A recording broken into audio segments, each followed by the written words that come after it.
Hello everyone, my name's Andrew Simpson and I'm the Lucky Sporran Tour Guide. Welcome back to my YouTube channel. It's great to have you here with me today. I'd just like to start by saying a really big thank you to everyone who watched my film last week. It's great that you enjoyed it. Thank you for liking it, thank you for sharing it, and thank you for subscribing to my channel. Please tell everyone you know that I'm here and making these virtual guiding films. It's really enjoyable and I hope you're enjoying it too.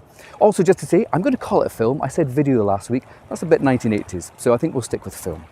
Before we start this week's film, I would just like to make an apology. Last week, I forgot to mention something rather important about the Forth Bridge here. Yes, even guides do make mistakes, and that is that it's a UNESCO World Heritage Site. It was designated in 2015, and it's the 6th World Heritage Site in Scotland. But back to this week's film, I'm going to be talking about a couple of important historical and maritime buildings in the old harbour area of North Queensferry. And the first one we're going to talk about is this building behind me. You can see it. It has a little tower chimney and a crenellated top, and it's now known as Tower House, but it was originally called Signal House. It was built in around 1810, 1812 at the same time as the pier, designed by John Rennie, the pier builder, and it was designed to house the boat crew on the lower ground floor, and the superintendent of the Queensferry crossing had his office on the first floor. We can see the windows there behind me. Now, it also had a small lighthouse on it, and where the chimney is now sticking up just above my finger, there would have been a glazed lantern. But it was decided quite quickly that it was actually in the wrong position and was confusing for the ferry operators. So it was moved to a different position on the pier, and we're going to have a look at that in just a moment. But worth pointing out that this building is a beautiful, beautiful building for what was effectively an industrial building. You can imagine nowadays if you were building a new ferry pier and they had to put a building at the end to house the boat crew and some of the admin to go with it, it'd be a corrugated iron box or perhaps a prefab. So what a beautiful sandstone building this is, and it's been standing there for over 200 years, so pretty well built. Now we're going to walk up the pier, so come with me. Me walking and talking could be a little bit dangerous. I think you might have lost me in the sun there, but here we are. So as we walk up here, I just want to say to you that this harbour area in North Queensferry really has changed very little in the last 200 years. Apart from the building of the bridge in 1890, it's really pretty much as it would have been in the 1810s and 1820s. So definitely worth, when you're here, to come down and have a wander around and just imagine what it was like when the old ferries were coming up the slipway, which you can see just down here. Got a nice high tide today. It's high tide at the moment. But what we're going to look at now is the light tower I was talking about that was moved to the top of the pier in around 1817, so just 5 years after the Tower House or Signal House was built.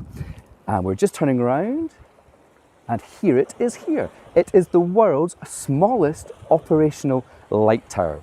Beautiful, beautiful little structure, again of local blonde sandstone. You can see quite clearly it's a lighthouse. It has a lantern at top and a little door, and in a moment we're going to pop in. It was built by Robert Stevenson, who was very well known as a designer and builder of lighthouses all around the UK.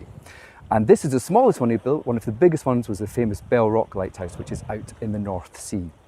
As I said, only 21 feet tall, the smallest light tower in the world, and it is operational. It was restored by the North Queensferry Heritage Trust in 2010 and opened by the Princess Royal. Now, it's normally open to the public to have a look inside, but obviously due to COVID-19 restrictions, it isn't.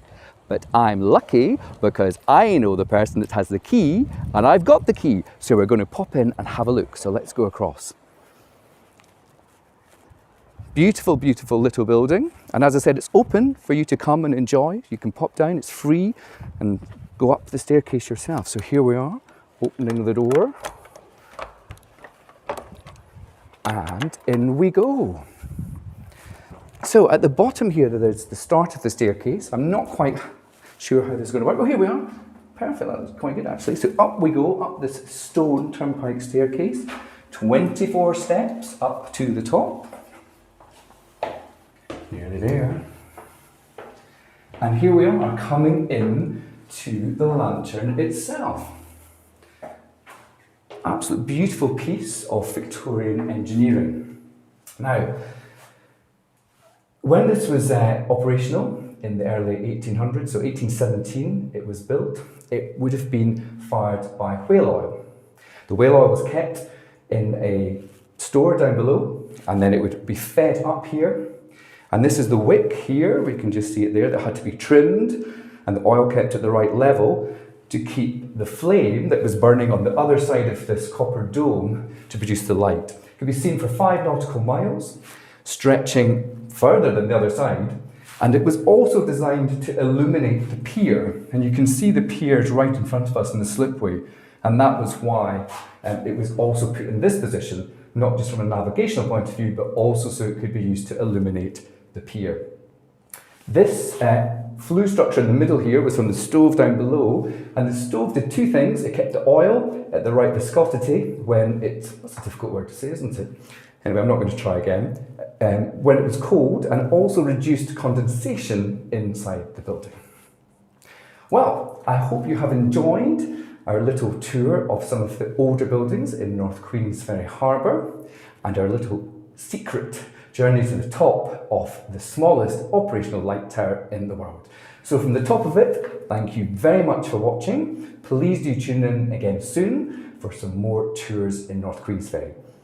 And I'm really looking forward to getting back and doing it again properly when COVID-19 is over. But in the meantime, it'd be great to hear from you. So do stay in touch. On my YouTube channel, you can see links to my Instagram, Facebook, and my website. So thanks again for watching, and we'll see you very soon. Bye-bye.